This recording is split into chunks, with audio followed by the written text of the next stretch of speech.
Mustapha, dirigeant d'exploitation agricole dans le Akkar, a décidé de ne plus utiliser les pesticides chimiques. Il rencontre Margot Mrad, qui dirige la start-up Remer, spécialisée dans les produits biologiques. Une façon pour lui de protéger sa terre et ses travailleurs, sans s'exposer aux produits chimiques. Il y a beaucoup trop de pesticides. Les entreprises viennent nous vendre des produits chimiques et les factures s'empilent. Il y a un impact environnemental mais aussi sanitaire sur les travailleurs qui se mélangent quotidiennement beaucoup avec les plantes. Beaucoup de produits libanais sont interdits dans les pays du Golfe car ils contiennent énormément de résidus de pesticides chimiques. Plusieurs agriculteurs se montrent intrigués par cette alternative. Parmi eux, Wassim Aboud, qui vient de commencer à utiliser les biopesticides. S'il reste incertain quant aux résultats, une chose est sûre, il doit diminuer la quantité de produits chimiques dans son exploitation.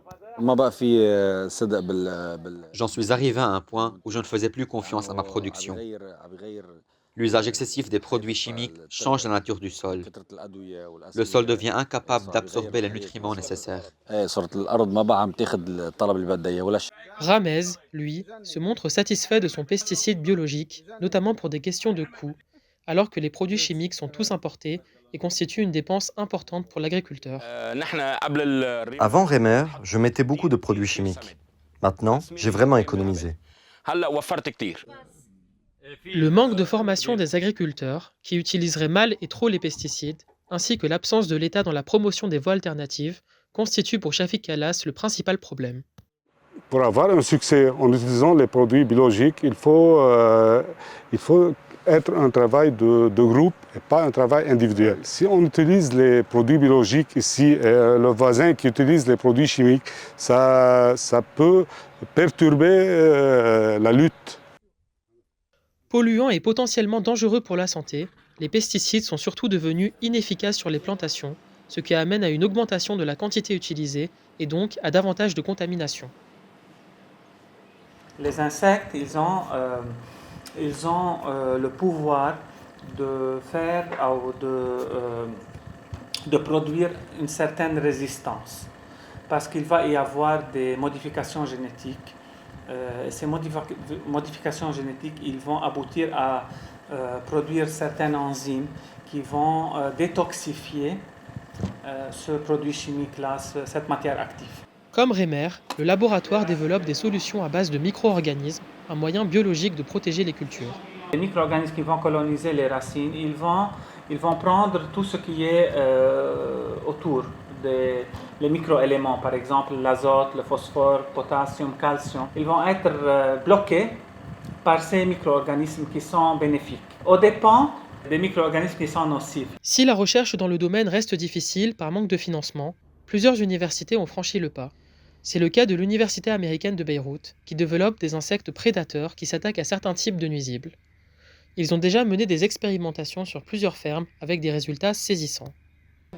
Le fermier pulvérisait 14 produits avec 2 à 3 principes actifs dans chacun des produits. De notre côté, nous avons été capables de combattre les nuisibles en lâchant seulement à 4 reprises des insectes, que nous appelons ennemis naturels, des nuisibles. Au début, le fermier avait peur de nous confier une seule serre. Mais à la fin de l'expérience, il nous a demandé de superviser 50 serres. En réalité, l'Ayoubi a attrapé plusieurs spécimens d'un insecte déjà présent dans la nature et le produit à grande échelle. Le problème est que des fermiers manquent de formation et de sensibilisation. Ils pulvérisent des pesticides sur leur récolte. Et au lieu d'attendre 12 jours pour obtenir un niveau de résidu acceptable, ils récoltent le deuxième jour. On se retrouve ainsi avec des résidus chimiques bien au-dessus des taux internationalement acceptés. Dans le passé, nous n'avions pas autant de soucis, mais à cause de la mauvaise utilisation des pesticides, nous avons tué les insectes prédateurs, qui jouaient un rôle clé dans la lutte contre les nuisibles. C'est pour cela que nous disons qu'il faut revenir à la nature. Revenir à la nature, c'est aussi le credo de Nahyet El Ared, exploitation agricole urbaine qui applique des méthodes naturelles pour protéger les récoltes, sans aucun produit chimique ni intrant. Comme vous le voyez, ce chou a été mangé par les insectes. Ce n'est plus la saison des choux, qui sont des légumes d'hiver. Mais au lieu de le retirer et de le jeter, je le laisse ici. Comme ça, les insectes l'attaquent lui et non pas les autres cultures, comme une sorte d'appât. Nous faisons en sorte qu'il y ait des fleurs parmi les cultures, notamment la calendula. Pourquoi ? Parce que premièrement, elle attire les insectes et elle nous aide dans la pollinisation, surtout l'été. Nous plantons aussi de l'ail et des oignons, car leur odeur fait fuir les insectes. C'est une autre façon de combattre les nuisibles de manière naturelle. Comme de nombreux ingénieurs agricoles, Wael Yamin était destiné à une carrière dans une entreprise de pesticides chimiques. Voyant les dégâts qu'ils engendrent, il a décidé de se lancer dans l'agroécologie. L'idée, repenser l'agriculture et revenir aux méthodes naturelles de culture. Il existe un équilibre naturel, avec des organismes microscopiques comme les bactéries et les champignons. Ils jouent un rôle dans l'équilibre naturel du régime écologique dans lequel nous nous situons actuellement. En particulier, les pesticides tuent les champignons sans discrimination, ce qui amène à une destruction de l'équilibre entre ces organismes. Face à la crise, les agriculteurs sont forcés de penser à de nouveaux modes de production, basés sur des produits locaux, moins coûteux et plus écologiques.